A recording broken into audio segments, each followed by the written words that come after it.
Hello guys, एक बार इस लड़की को देखो। इसका डॉग रात के अंधेरे में दिख नहीं रहा था, तो इसने डॉग के गले में एक लाइट वाला पत्ता डाल दिया, जिससे डॉग कहीं भी और कितनी भी दूरी पे हो दिख जाएगा।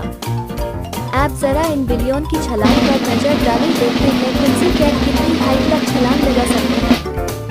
1, 2, 3, 4, 5, 6, 7, 8, 9, 10, 11, 12, 13, oh wow 14, 15। Oh my God, ये सबसे ऊंची छलांग थी। ओहो, ये वाली तो आज से निकली।